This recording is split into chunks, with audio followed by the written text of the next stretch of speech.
I've always worked in cleaning services, but I'd never received a proposal as intriguing as this one.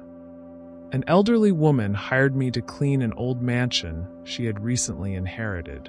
The mansion, closed for years, exuded an aura of mystery and decay, as if it held ancient secrets within its dusty walls. When I arrived, the sight of the Gothic building, with its tall towers and ornate windows, was both majestic and sinister. The garden was overgrown, and the old trees cast unsettling shadows over the stone path leading to the main entrance. The woman, with a serious expression and weary eyes, greeted me at the door. "No one has been inside for decades," she said, handing me a bunch of old keys that jingled in a disconcerting way. "Do your job, but please don't disturb anything in the attic." Her voice carried a tone of warning, almost pleading, which only heightened my curiosity about what might be hidden up there. I entered the mansion and was met by an imposing hall, with a huge chandelier covered in spider webs and a wooden staircase that creaked under my feet. I decided to start the cleaning on the lower floors, exploring each room with caution. The furniture, covered in white sheets, the old portraits on the walls, and the absolute silence created an atmosphere of suspense and anticipation. I could hardly wait to uncover the secrets the mansion held, but something told me the attic was a special place, a place where the past and present converged in a disturbing way.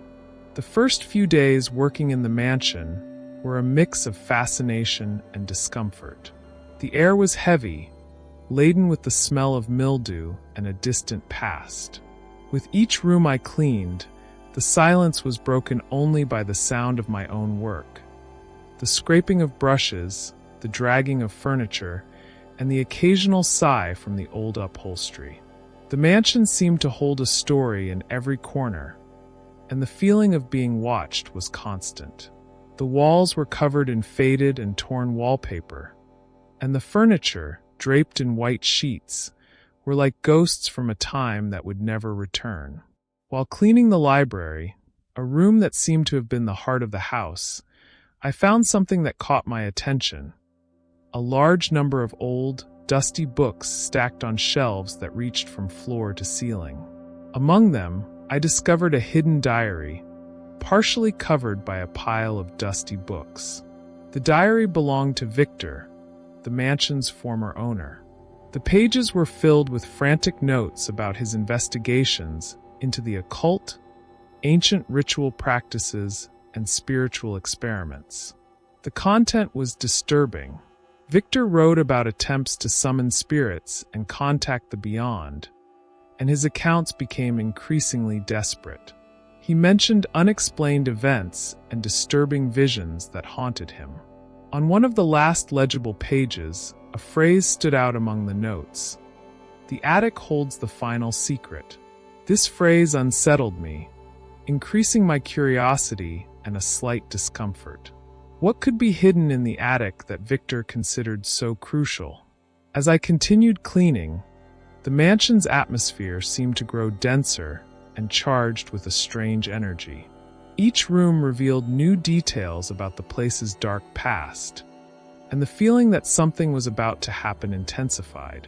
I felt I was getting closer to uncovering the mystery Victor had left behind, and the anticipation of finding something in the attic became almost unbearable. Finally, the day to explore the attic arrived. I climbed the creaky stairs with a mix of anticipation and apprehension. The narrow, dark staircase seemed endless, and each step seemed to protest under my weight. When I reached the top, I opened the door with a loud creak that echoed through the mansion's corridors. The attic was shrouded in almost complete darkness, only interrupted by the faint light coming through a small, dirty window. The smell was intense, a mix of dampness and something older and more unpleasant. The attic was filled with old junk, stacked boxes, broken furniture covered in dust, and antique items that seemed to have been abandoned a long time ago. However, something immediately caught my eye. A circle drawn on the floor with strange symbols and melted candles around it. The circle seemed to have been made with disturbing precision and was clearly centered in the middle of the attic. In the center of the circle was an old chest, locked with a rusty padlock. The presence of that chest, amidst the chaos of the attic, seemed out of place, as if it were the key piece in a dark enigma.